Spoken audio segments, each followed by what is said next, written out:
Hello दोस्तों, इस movie में हम लोग ऐसी नन्स को देखेंगे जो कि अपनी प्यास बुझाने के लिए एक गूंगे बहरे माली के साथ इंटीमेट होती हैं और वो लड़का भी इन लोगों के साथ बारी बारी से मजे लेता है। ये मूवी काफी कमाल की है, तो चलिए इस मूवी को शुरू करते हैं। इस मूवी की शुरुआत में हम लोग एक आदमी को देखते हैं जो कि पेंटिंग का काम करता है। उसके पिता एक चोर थे और वो भी अपने पिता की तरह एक चोर बनना चाहता था, लेकिन उस जमाने में चोरों के हाथ काट दिए जाते थे, इसलिए वो सजा से बचने के लिए पेंटिंग का काम शुरू कर देता है। इसके बाद हम लोग लोरेंजो नाम के एक लड़के को देखते हैं जो कि कुछ लोगों से बचकर भाग रहा था। वो एक गैमलर होता है और उसने अभी अभी जुए में जर्मीनो को हराया है, लेकिन जर्मीनो एक सरदार था और उसे अपनी हार मंजूर नहीं होती है, इसलिए वो अब लोरेंजो को मारना चाहता था और वो अपने आदमियों को उसके पीछे लगा देता है। लोरेंजो इन लोगों से किसी तरह भागते हुए अपने टाउन पहुंच जाता है। वहां उसे उसके दोस्त मिलते हैं। ये लोग उसे बताते हैं अगर जर्मीनो के हाथ तुम आ गए तो वो तुम्हें जिंदा नहीं छोड़ेगा, और उसके फ्रेंड उसे इस शहर को छोड़कर जाने के लिए कहते हैं। इसके बाद वो एक घोड़े पर बैठ जाता है और वहां से जाने लगता है, लेकिन जर्मीनो को किसी तरह इस बात का पता चल जाता है और वो अपने आदमियों को उसके पीछे लगा देता है। लोरेंजो उसके आदमियों से बचता हुआ एक टाउन के करीब पहुंच जाता है, जहां वो एक आदमी को देखता है जो कि एक डेड बॉडी को ले जा रहा था। लोरेंजो के पूछने पर वो आदमी उसे बताता है जिसकी डेड बॉडी को वो ले जा रहा है वो नजदीक के ही एक चर्च का गार्डनर था और उस चर्च में काफी सारी नन्स रहती हैं। उसकी बात सुनकर लोरेंजो के दिमाग में एक आइडिया आता है और वो सोचता है अगर वो इस मरे हुए आदमी की जगह वहां काम करेगा तब किसी को इसके बारे में पता नहीं चलेगा और उसे छुपने के लिए एक जगह भी मिल जाएगी। लोरेंजो उस आदमी से चर्च के बारे में पूछता है। वो आदमी उसे बताता है उन नन्स को ऐसा गार्डनर चाहिए जो कि गूंगा और बहरा हो, क्योंकि वो नन्स ऐसा आदमी चाहती थी जो ना तो कुछ बोल सके और ना ही कुछ सुन सके। उस आदमी की बात सुनकर लोरेंजो को काफी अजीब लगता है। इसके बाद वो वहां से जाने लगता है। इसके बाद वो जर्मीनो के आदमियों से बचने के लिए एक पेड़ पर चढ़ जाता है और ये सारे लोग लोरेंजो के घोड़े के पीछे चल देते हैं और वो लोग यहाँ से चले जाते हैं। लोरेंजो पेड़ पर चढ़कर उन आदमियों को चकमा दे देता है, लेकिन तभी जिस डाल पर वो बैठा होता है वो डाल टूट जाती है और वो काफी ऊंचाई से नीचे गिर जाता है और यहीं पर बेहोश हो जाता है। तभी कुछ नन्स वहां से गुजर रही होती है और ये लोग लोरेंजो को देखते हैं और ये लोग उसे अपने साथ ले जाते हैं। इसके बाद हम लोग उस पेंटर को देखते हैं जो कि चर्च में पेंट कर रहा होता है। वो अपनी पेंटिंग्स को पूरी करने के बाद पैसे लेने के लिए फादर के पास जाता है, लेकिन वो देखता है फादर को प्लेग की बीमारी है। उस वक्त प्लेग की बीमारी सभी तरफ फैली हुई थी। उस आदमी को यहाँ से कोई भी पैसे नहीं मिलते हैं। इसके बाद वो खुद ही फादर बन जाता है। इसके बाद हम लोग एक लड़की को देखते हैं जिसका नाम पेम्पेनिया है, जो कि इस टाउन की राजकुमारी है, लेकिन हाल ही में उसके माता पिता की प्लेग से मौत हो गई। इस तरह से इस टाउन की राजा और रानी की मौत हो चुकी थी और अब पेम्पेनिया इस राज्य की राजकुमारी थी। पेम्पेनिया अब काफी अकेली हो चुकी थी। तभी वहां जर्मीनो आता है और वो पेम्पेनिया के बारे में काफी गंदे ख्याल रखता था। जर्मीनो उससे बोलता है वो खुद को अकेला ना समझे, वो उसका बहुत ख्याल रखेगा। उसकी बात सुनकर पेम्पेनिया उसे बोलती है वो अकेली बिल्कुल नहीं है, वो जल्द ही एक राजकुमार से शादी करने वाली है और उस राजकुमार का नाम काउंट है, क्योंकि मरने से पहले राजा ने पेम्पेनिया की शादी राजकुमार से करने का वादा किया था। जर्मीनो को यह सुनकर अच्छा नहीं लगता है, क्योंकि वो पेम्पेनिया से शादी करना चाहता था। जर्मीनो यहाँ पेम्पेनिया से झूठ बोलता है और वो कहता है उसके फादर के ऊपर काफी ज्यादा कर्ज हो चुका था और उसने उसके फादर की बहुत मदद की थी, जिसकी वजह से राजा ने उससे वादा किया था कि वो पेम्पेनिया की शादी उससे करेगा। पेम्पेनिया को जर्मीनो की बात पर विश्वास नहीं होता है, लेकिन पेम्पेनिया उसे कुछ भी नहीं बोलती है और वहां से चली जाती है। इसके बाद हम लोग लोरेंजो को देखते हैं जिसे उठाकर नन्स चर्च ले आई हैं, जिसे नन्स उठाकर चर्च में ला चुकी हैं। वहां पे दो नन्स उसे छू रही होती हैं और ये लोग उसे लालची नजरों से देख रही होती हैं। ये लोग लोरेंजो को छूने लगती हैं और जगह जगह पे किस करने लगती हैं। लोरेंजो भी अब होश में आ चुका था, लेकिन वो फिर भी चुपचाप लेटा हुआ था और वो चुपचाप मजे ले रहा था। ये दोनों लोरेंजो के साथ मस्ती कर ही रही होती हैं। तभी इनकी मदर वहां आ जाती है। वो इन लोगों से लोरेंजो के बारे में पूछती है। वो मदर को ये बताती है उन्हें ऐसा लगता है जैसे ये लड़का गूंगा और बहरा है। ये दोनों नन्स अब लोरेंजो को लाइक करने लगी थी, इसलिए वो उसे चर्च में ही रखना चाहती थी और इसी वजह से इन दोनों ने बिना जाने ये कह दिया कि लोरेंजो गूंगा और बहरा है। उनकी मदर जब ये बात सुनती है तब वो भी बहुत खुश होती है और वो कहती है ये तो बहुत अच्छा हुआ, एक गया तो दूसरा आ गया, अब सबकी फिजिकल नीड पूरी हो जाएगी। लोरेंजो भी इन लोगों की बातों को सुनता है और वो समझ जाता है ये सारी की सारी प्यासी नन्स हैं और उसे यहाँ रहने में काफी मजा आने वाला है। यहाँ जो पुराना वाला गार्डनर था, इन लोगों ने उसे भी अपनी फिजिकल नीड पूरा करने के लिए यहाँ रखा हुआ था, लेकिन इन लोगों ने उसे ज्यादा ही पेल दिया था, जिसकी वजह से वो बेचारा बेमौत मारा गया। इसके बाद ये दोनों नन्स लोरेंजो के कपड़े उतारती हैं और उसे नहलाती हैं और ये लोग साथ ही साथ अपने कपड़े भी उतारती हैं। और इसके बाद ये लोग इंटीमेट होते हैं। लोरेंजो धीरे धीरे गार्डन में काम करने लगता है, लेकिन साथ ही साथ उसे इन लोगों के साथ एक एक करके पेलन क्रिया करनी होती थी, जिससे नन्स के साथ लोरेंजो भी काफी एंजॉय करता था। वहीं दूसरी ओर पेम्पेनिया अपने फ्रेंड्स के साथ होती है और वो जर्मिनो से छुटकारा पाना चाहती थी। इसके लिए वो अपने दोस्तों से बातें करती है। जब उसकी दोस्त उसकी बात सुनती है तब वो उसे बोलती है, तुम्हें पास के टाउन के एक चर्च में जाना चाहिए और वहाँ नन्स बनकर रहना चाहिए। ये लोग उसी चर्च की बात कर रहे होते हैं जहाँ लोरेंजो को सुबह शाम पेलन क्रिया करनी होती थी। ये लोग उससे कहती है, कुछ दिनों बाद राजकुमार काउंट यहाँ आ जाएगा, इसके बाद तुम उससे शादी कर सकती हो, लेकिन तब तक तुम्हें सेफ रहना होगा।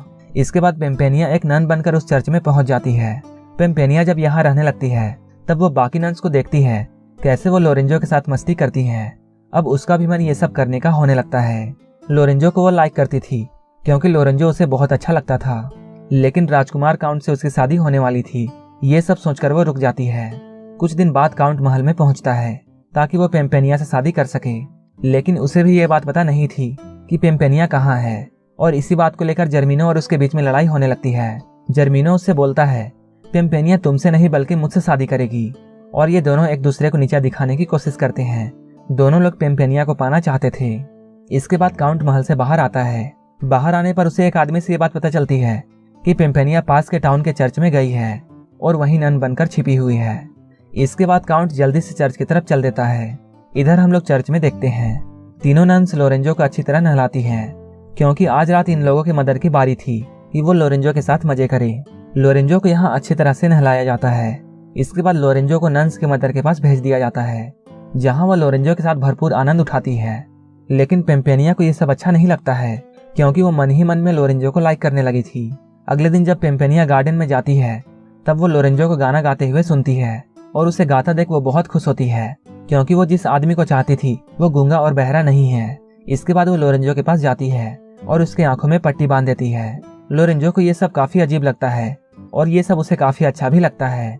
वो सोचता है ये नन तो बहुत कमाल की है, क्योंकि ये अलग तरीके से इंटीमेट होना चाहती है, लेकिन पेम्पेनिया उसे सिर्फ किस करती है और वो उससे बोलती है वो उसके साथ इंटीमेट तो होगी, लेकिन शादी के बाद, क्योंकि वो उससे प्यार करती है। लोरेंजो जब पेम्पेनिया की इन बातों को सुनता है तब उसे बहुत अच्छा लगता है और वो सोचता है यहाँ कोई तो है जो उससे प्यार करता है, वरना सब यहाँ अपनी पेलन क्रिया पूरी करना चाहते हैं। इसके बाद अगले दिन पेम्पेनिया नन्स की मदर के पास जाती है और उन्हें लोरेंजो के बारे में पूरी सच्चाई बता देती है। वो कहती है लोरेंजो गूंगा और बहरा नहीं है, वो बस गूंगा और बहरा होने का नाटक करता है ताकि वो हम लोगों के मजे ले सके, क्योंकि उसने गार्डन में लोरेंजो को गाना गाते हुए देखा था। ये सुनकर नन्स की मदर बहुत गुस्सा होती है और वो लोरेंजो को चर्च से बाहर निकाल देती है। इसके बाद पेम्पेनिया भी चर्च को छोड़ देती है और वो अपने महल की तरफ वापस जाने लगती है। यहीं पे लोरेंजो उससे बोलता है वो उसे भी अपने साथ ले जाए, क्योंकि उसका अपना घर नहीं है। पेम्पेनिया उसकी बात सुनकर खुश हो जाती है, क्योंकि पेम्पेनिया भी यही चाहती थी कि लोरेंजो उसके साथ साथ जाए, और वो लोरेंजो को अपने साथ ले जाती है। इसके बाद हम लोग राजकुमार काउंट को देखते हैं जो कि चर्च की तरफ आ रहा होता है। वहाँ वो नहाती हुई एक नन को देखता है और वो नन उसे सेड्यूस करती है और उससे बोलती है तुम मुझे काफी अच्छे लगे हो, और वो उसके साथ इंटीमेट होना चाहती है। काउंट उससे बोलता है मेरी शादी पेम्पेनिया से होने वाली है और वो ये सब पेम्पेनिया के साथ करेगा। ये बात सुनकर वो नन झूठ बोलती है और वो कहती है वही पेम्पेनिया है, और वो काउंट से कहती है तुम मेरे लिए ही यहाँ आए हो। काउंट उसकी बात सुनकर बहुत खुश होता है। इसके बाद ये दोनों यहीं पर इंटीमेट होते हैं। वहीं दूसरी ओर हम लोग पेम्पेनिया और लोरेंजो को देखते हैं जो कि अपने टाउन में पहुंच चुके हैं। तभी जर्मिनो वहां आता है। पेम्पेनिया उससे बोलती है वो उससे शादी करना नहीं चाहती है, इसलिए तुम मेरी जिंदगी से चले जाओ। लोरेंजो जब ये देखता है तब वो बहुत गुस्सा होता है और वो सोचता है जर्मिनो एक लड़की के साथ ऐसा नहीं कर सकता है, और वो जर्मिनो से राजकुमारी का पीछा छोड़ने के लिए कहता है। इसके बाद इन दोनों की यहीं पर लड़ाई होने लगती है। इसके बाद जब जर्मिनो उसे मारने वाला होता है तब पेम्पेनिया उससे बोलती है ठीक है मैं तुमसे शादी करने के लिए तैयार हूँ, लेकिन तुम उसे जान से मत मारो और इसे छोड़ दो। इसके बाद जर्मिनो लोरेंजो को एक जेल में बंद करवा देता है। पेम्पेनिया उससे फिर से बोलती है कि वो लोरेंजो को आजाद कर दे, तब वो उससे शादी करेगी। ये सुनकर जर्मिनो को शुरू में गुस्सा आता है, लेकिन वो पेम्पेनिया से शादी करना चाहता था, इसलिए वो लोरेंजो को छोड़ देता है। इसके बाद लोरेंजो उस टाउन से जाने लगता है, लेकिन जाते हुए अचानक उसे ये ख्याल आता है इस तरह वो उस लड़की को नहीं छोड़ सकता है जिसने उसकी जान बचाई है। इसके बाद वो उसी टाउन की तरफ फिर से वापस जाने लगता है। वहीं हम लोग काउंट को देखते हैं, वो भी अब इस शहर में आ चुका है और वो चर्च पहुंच जाता है जहां जर्मिनो चर्च में पेम्पेनिया से शादी करने वाला होता है। वहीं पर लोरेंजो भी आता है। और वो काउंट के साथ मिलकर जर्मीनो के आदमियों से लड़ने लगता है और ये दोनों मिलकर जर्मीनो और उसके आदमियों को हरा देते हैं। इसके बाद पेम्पेनिया काउंट के पास आती है और वो उससे बोलती है वो उससे शादी नहीं कर सकती है। ये सुनकर काउंट को कुछ भी समझ में नहीं आता है और वो सोचता है कुछ ही देर पहले पेम्पेनिया ने उसे शादी का वादा किया था, लेकिन अब वो ऐसा क्यों बोल रही है। इसके बाद पेम्पेनिया अपना चेहरा दिखाती है।